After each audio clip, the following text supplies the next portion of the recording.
Ağarsız, denge. Ay yıkıldı. Duşi. Bu da geldi. Bak. Oy benim elimden girdi bu. Axır bugün kök keyfi yaşayırlar. Bayağıdan mı sarı gülleri yiyirler. Sarı güller. Yaman xoşlayır hə sarı gülü.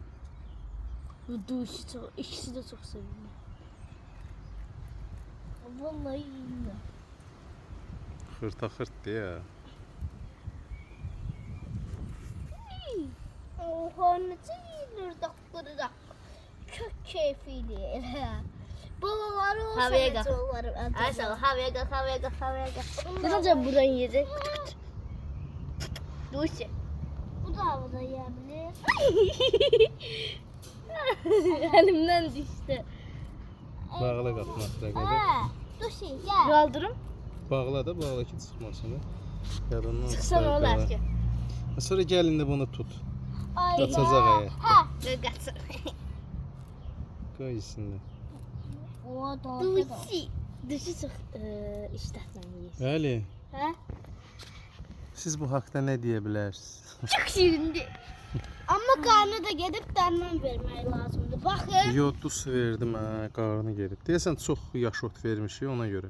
Ne? Yaptım. Ama Yaş ot, yaş. Otu Ama bu qurudub duşi vermək var ya lazımdır. balaca. Balacanın adı gördün mü? duşi. Kurdum vermək lazımdı. Ben onu deyirəm də o da. Eybi yox. Ben ne deyirəm? Aslında Çörək qurudarıq, çörək. Hə.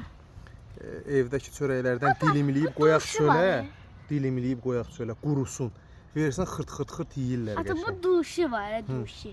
Düzən yaş otlarından çox o yedi. Amma o birinin qarnı gedir. Bilmirəm niyə görə. Baxarıq, yodlu su qoymuşam. Biraz yodla. Yod. Biraz quru çörək verməyə lazım. Biraz buğda. Dusu nədir? Tuzlu su. Tuzlu yox, yodlu su. Yok. Niye yok tuzlu verirsen? Biraz bağırsaqlarını təmizləsin. Ama bunlar yemirler axı, içmirlər. Yaş ot veririk də ona görə. Yaş ot yeyəndə susamır. Quru yeyəndə su istəyir. Ama hardan bilir bu suda? Necə hardan bil? Sən hardan bilirsən o Mən suyu? bayaq duşi var ya indi balaca köküyən duşi. Mən ona bayaq su içizdirdim. Göster. Hə, Bolca. Uy duşi. Duşi Yes.